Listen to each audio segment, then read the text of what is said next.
Sergeant Preston of the Northwest Mounted Police, with his great horse Rex and Yukon King, the Wonder Dog, maintaining law and order in the wild days of the Klondike.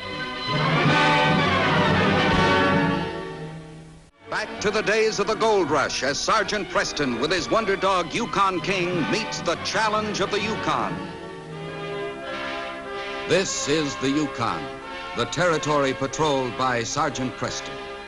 A land of fortune for some gold seekers and of heartbreak for many others. Keno Hill, where rich new diggings have recently been discovered just before winter sets in. Gold fever infected almost every resident of the district, including Doc Tom Elders, the veterinarian at Keno Hill.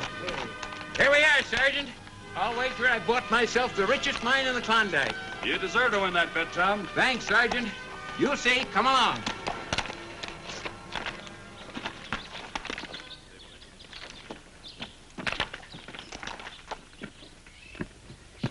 There you are, Sergeant. I can take more gold out of this mine in an hour than I can make in a month doctoring animals. Well, this mine is worth thousands, millions maybe. Well, Jack can figure that out when he gets here. When'll that be, Tom? About 2 weeks, as near as I can estimate. You know, I'm handing my boy a handsome graduation present. And not many engineers can step right out of school into $1 million gold mine. Tom? Hi there. We're going to make a fortune. This mine's another Golconda. I haven't been able to do as much for Jack since his mother died. But this makes up for it. Tom. What's the matter? Oh, I'm sorry to tell you this, but this mine's been salted. Salted? Are you sure? Positive. That gold was blown into the rocks with a shotgun. Salted. Cost me $9,000, every cent I had in the world. You still have your work, Tom. You're the best veterinarian in the Yukon. I was going to ask Ma Martin to marry me. Now that the boy's grown up and all, I figured I could take it easy and rest comfortable for a change. Red Roberts and Larry Bates, they're the devils that swindled me. They ought to be hanged. I'll try to catch them, Tom, recover your money, and see that they're punished. Oh, what good is there of that? They're probably cleared out of the Yukon by now. We received a report on them last week. That's why I came to Keno Hill, hoping to catch them before they added another man to their list of victims. You were a few days too late. Will not be too late next time. And there'll be a next time, Tom. Roberts and Bates are bound to try it again. $9,000. To raise it, I sold everything I had in the world except my pet dogs. Now I don't even have money enough to pay Ma Martin for keeping them. Don't give up hope, Tom. There still may be a chance to recover your money. I'll believe that when I see it. I'll do my level best to catch them, Tom. When Roberts and Bates are caught, why, you'll have to fill out a formal complaint. Come on, keep your chin up.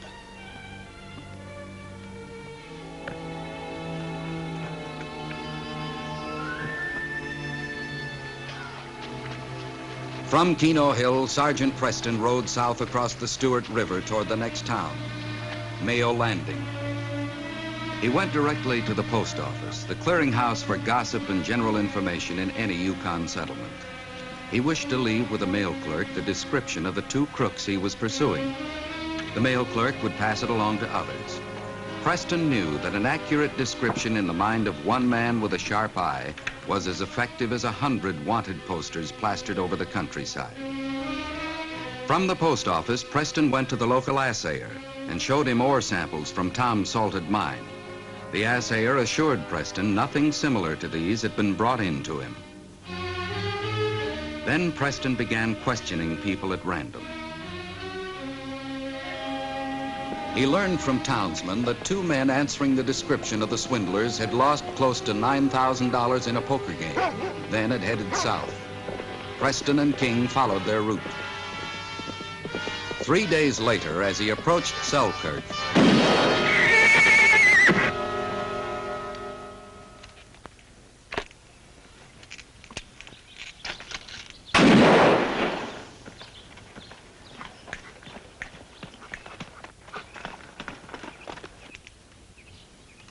I'd say it about does the trick, wouldn't you, Red? What's the matter? You afraid of using up too much gold dust? We'll get it back and more.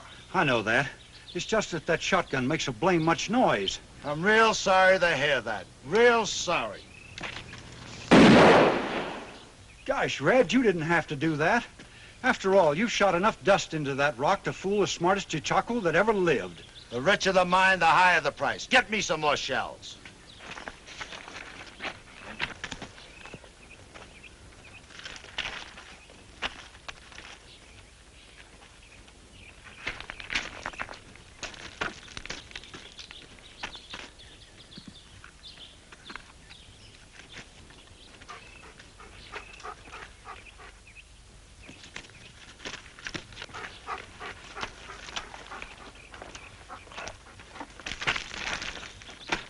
I told you we were in trouble. We've been making too much noise. What are you talking about? There's a Mountie heading this way. Let's get out of here. A Mountie? That's right. I arrest you both in the name of the Crown. You fool! Don't shoot a Mountie. That's good advice. Now drop that gun and come on up the hill.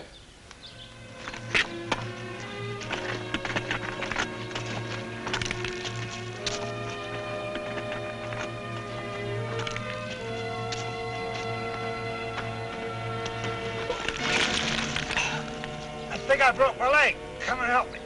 All right. I'll help you when you get up here. Go back down and help him. Don't try any tricks. Back, King.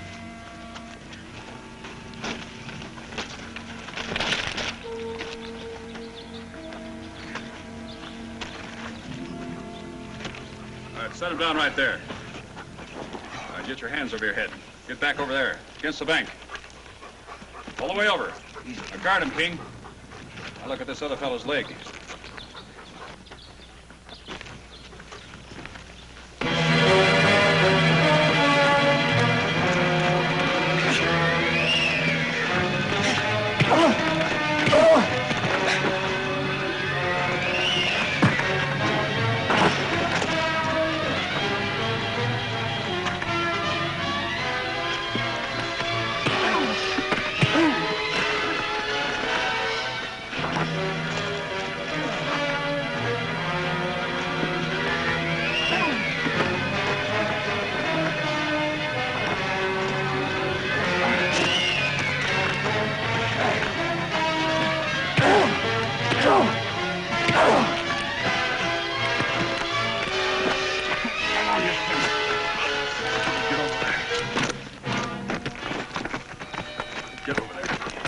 Boy, King. I guess you know better than to try any more of your fancy ideas. What are you going to do with us now? First, I'm taking you back to Keno Hill. Keno Hill, what for? So one of your satisfied customers can identify you. Doc Elders.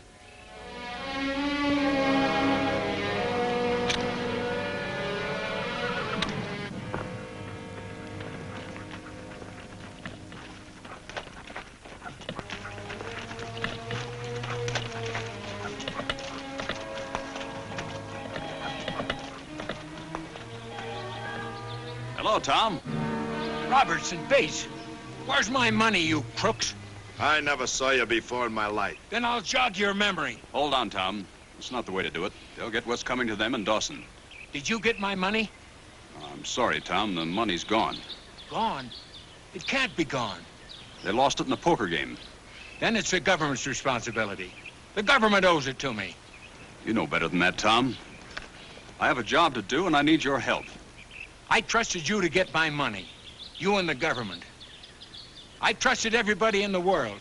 Now I'm through trusting anybody. Get off of my claim. Calm down, Tom. In your complaint, Robertson Bates will be sent to jail. Without it, they may go free to keep on swindling decent people. You're the only victim still in the Yukon. That's no concern of mine. I'm complaining about my money. Give it to me or get out of here. All right, I'll go. But think it over. If you change your mind, send word to me at Dawson.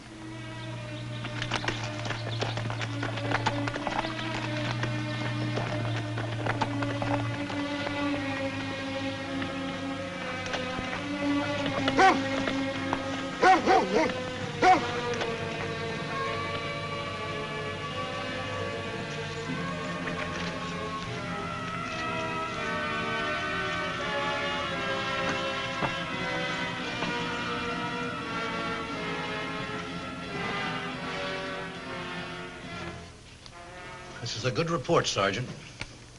But we can't take action on the swindle unless the complaint comes from the victim.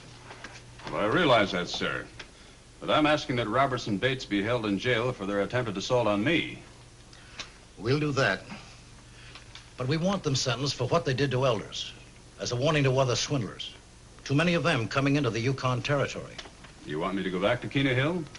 I might make Tom see things the right way now that he's had time to calm down. Yes, on your way to Ball Mountain. Bald Mountain, sir? Gold seekers are stampeding to Ball Mountain. And with winter coming on, we'd better establish an equipment checkpoint. You know how some of these chichacos go rushing off without adequate supplies. Well, I'll set up a checkpoint at the foot of the pass. Thank you, sir. Good, and good luck.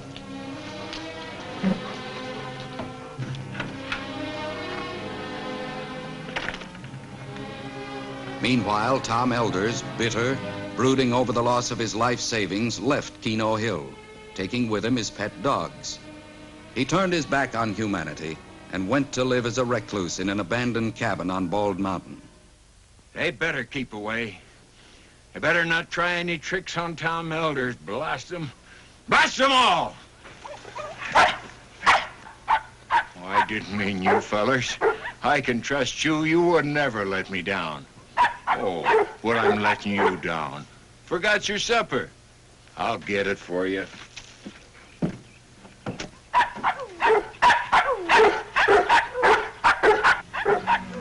Hear something, do you? Somebody trying to come up the pass and get at me, huh?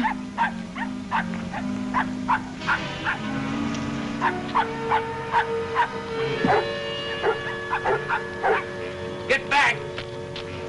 Get back! Get back or I'll shoot!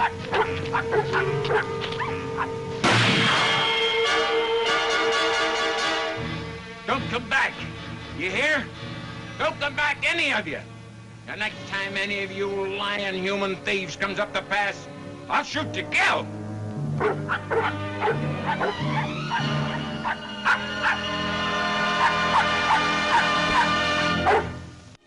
On his way to Bald Mountain, Sergeant Preston stopped at the salted mine of Tom Elders. You must be Jack, Tom Elders' son. I'm Sergeant Preston. Oh, I'm glad you've come. Any news of Dad?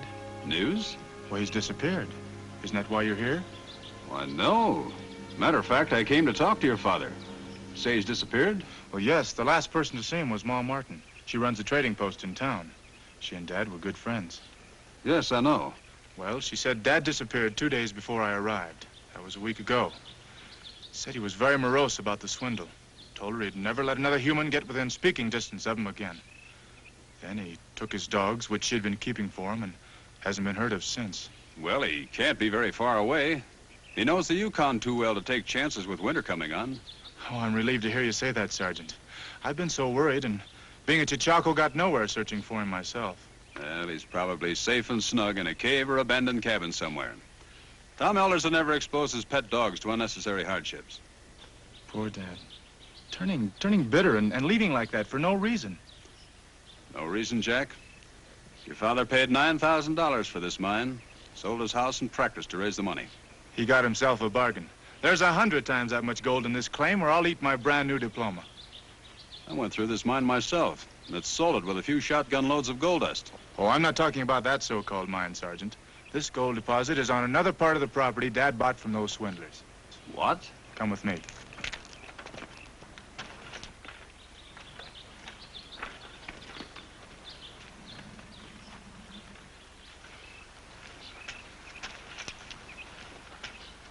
These are plutonic rocks. That's what gave me my tip to dig here. And I found a secondary fissure full of gold. Secondary fissure? Oh, yes, that's what we called them in college. Up here, you call them chimneys. Veins of gold that rise toward the surface in vertical columns. Well, a chimney, that's the richest kind of a strike. You mean to say that Tom Elders has a chimney on his claim? And Roberts didn't put it there with a shotgun. Nature did.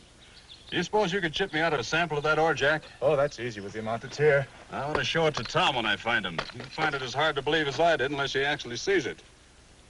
Let me go with you to help find him. I'll not be searching for your father immediately, Jack. I was sent here to set up an inspection point in Bald Mountain Pass. But what about Dad? Well, I'll keep my eyes and ears open. If a lead turns up, I'll follow it the first chance I get. Please, let me go with you. Well, all right. Bring this ore sample with you. Yes, sir. We'll stop by the trading post on the way out. I don't want Ma Martin to think that you've disappeared, too.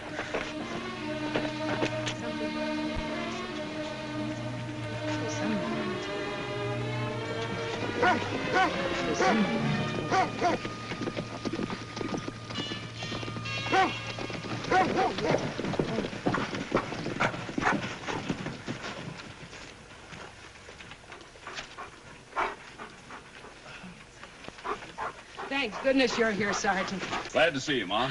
Sergeant Preston's going to let me help him search for Dad, Mrs. Martin. That's a good idea. But you better get in there right away. I don't like the way they're talking at all. Come on, Jack. Right. We're losing a fortune. Every man in this room. That's what I say. I say we ought to march out there to Bald Mountain, and if that crazy fool in the cabin tries to stop us from going over the pass to the diggings, then we ought to take care of him. That's what I say. Wait a minute. No one man or group of men has the right to take care of anybody in this territory, no matter what he's done. He tried to kill George Lane and me with the rifle. Who tried to kill you, Sam? Some lunatic. I don't know his name. He's moved into that busted-down cabin on Bald Mountain. It's within gun range of the entrance of the pass. Well, is there anyone with him? Not so far as I know. Well, it should be very easy to handle then. The right way, Sam. He has to sleep sometime. Yeah, that's what Pete Burris thought, didn't you, Pete? Pete tried to run the pass around 2 o'clock this morning. He was getting along fine until the dogs scented him and woke the loony up with their barking. Then Pete got the same warning, the same blasting that I did. The dogs? There's a whole pack of them guarding the cabin. You say this man gave you a warning, eh? Clear as a bell. Get back or I'll shoot. Did you recognize his voice? Ever hear it before? At first I thought I had, but it couldn't be. The guy is no more crazy than I am, but it sounded like the veterinary, Tom Elders. Well, I'll know when I see him. You going out there now in broad daylight?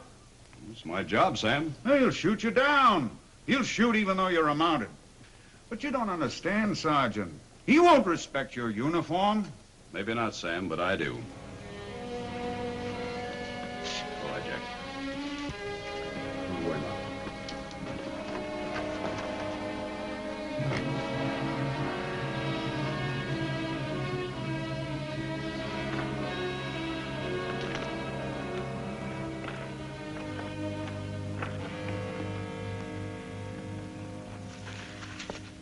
So far, so good. I wonder if that's really my dad. Yeah, that's your father, all right, Jack. Well, at least we found him. Let's go to him. Oh, you better let me go alone. Look around first, huh? King, you stay with Jack.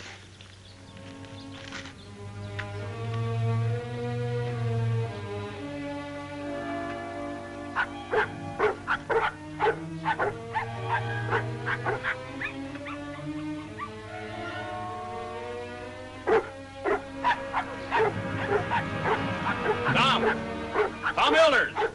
Get back. Back or I'll shoot. Tom, this is Sergeant Preston. I want to talk to you. Come any nearer and I'll blast you. Tom, I have news for you. Wonderful news. Get back, I won't warn you again. Tom, Jack's with me, your son. He's found gold on your claim. You can't fool me with your lies.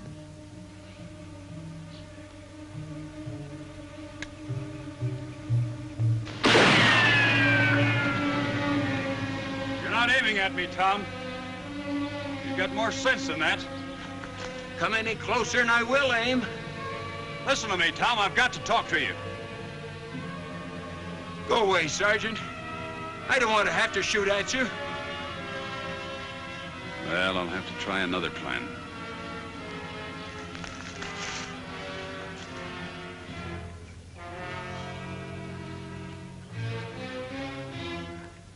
We heard the shot. Are you hit?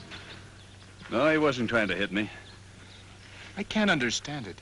Dad, the gentlest of all people. A man who spent his life helping suffering animals. I must keep that pass open. The wives and children of prospectors on the other side, and they'll soon be running short of supplies. Yes, I know. You won't have to do anything to hurt Dad, will you, Sergeant? I hope not, Jack. He's a sick man. Well, what are we going to do? I have a plan. May I help? Oh, thanks, Jack. All I need is King. Sergeant, what can King do? Yeah, he can do the first trick I ever taught him. You still got that chunk of ore in your pocket? Yes, sir. Good, then we're all set. Now, King, go up to Tom's cabin. And before you get there, limp. Remember, King, before you get there, lame dog. Okay.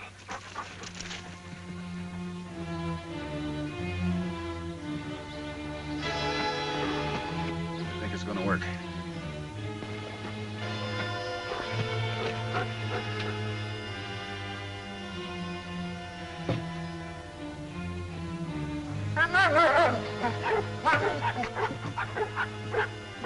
Get back! Get back or I'll shoot!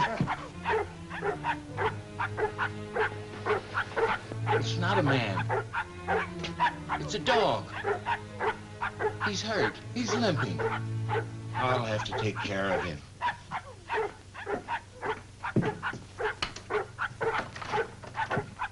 Quiet, boys. He's not a man. He's one of you. Get King.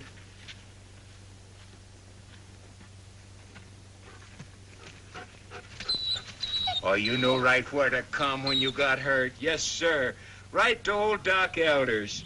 I always said you was the smartest dog in the Yukon. Come on in. We'll get you fixed up.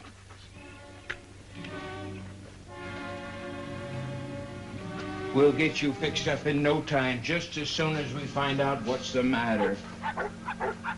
What in thunder is ailing those dogs? Guess they're jealous of all the attention you're getting. Huh?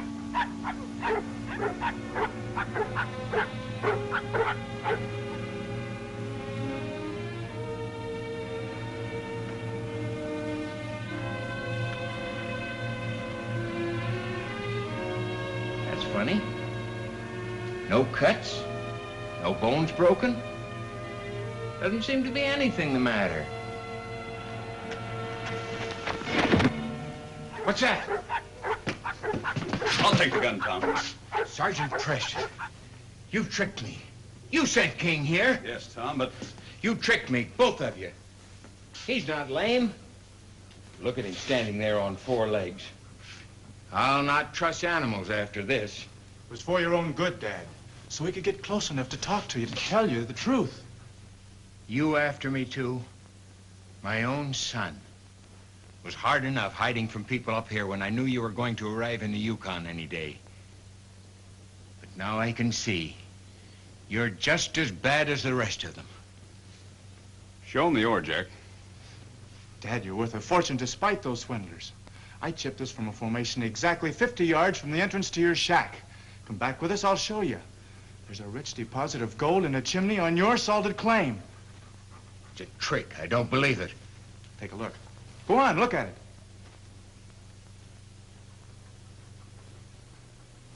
Practically pure gold. Please come with us, Dad. You'll see. Thanks, fella. On the way to Tom's mine, Sergeant Preston suggested that the little party stop off at Keno Hill to tell Ma Martin Tom was safe and well and ask her to accompany them the rest of the way. You see, Dad? I see, son. I see lots of things now. Ma, I've got to go to Dawson with Sergeant Preston to make out a complaint against these crooks. And I also have to register the official name of this mine. That's right, Tom. What are you going to call the mine? The Limping King. And, Ma, there's another reason I'd like to go to Dawson. Go on, Dan. Yes, Tom? I'd like us to get married. What do you say?